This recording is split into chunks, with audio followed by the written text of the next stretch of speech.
Hello అండి. నమస్తే. నేను మీ Radha. Welcome to my Radha food and beauty channel. ఎవరైనా ఫస్ట్ టైం కనుక చూస్తే ప్లీజ్ సబ్స్క్రైబ్ చేసుకోండి. నేను ఫుడ్ గురించి, బ్యూటీ అంటే అందం గురించి చెప్తాను. నేను చెప్పాను కదా, బ్యూటీ అండ్ ఎస్థెటిక్స్ అండ్ ఏంటి మర్చిపోతున్నాను ఏదైనా చెప్పడానికి.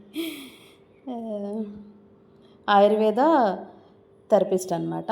నేను శుక్రవారం వచ్చేసి వీక్ ఆఫ్ కాబట్టి నేను మార్కెట్‌కి ఇక్కడ కొమ్మాదిలో మాకు రైతు బజార్ ఉంటుంది. అక్కడికెళ్ళి తీసుకొచ్చాను. రైతు బజార్ అనుకోవడమే కానీ అక్కడ వచ్చేసి చాలా తక్కువ కూరగాయలున్నాయండి. ఎందుకనో తెలీదు. నేను 10:00 అలా ఎళ్ళాను. ఎండలో ఎళ్ళాననమాట. మా ఫ్రెండ్ తీస్తున్నారు నాకు వీడియో వచ్చేసి. మా ఫ్రెండ్ కూడా వచ్చారు నా కోసం. వంకాయలు, దోసకాయలు, కాకరకాయలు అసలు నాకిష్టమైనయి ఏమీ లేవండి అక్కడ. ఆకుకూరలు ఏదో 2, 3 రకాలు తీసుకొచ్చాను. ఇంకా గుమ్మడికాయ కూర గుమ్మడికాయ ఉంటే అదొక రూ. 20 తీసుకొచ్చాననమాట. ఉసిరికాయలు తీసుకొచ్చాను, ములక్కాయలు తీసుకొచ్చాను. అన్నీ వేరు వేరుగా పెడుతున్నాననమాట. ఇది అండి నా సరంజామా శుక్రవారం అయితే.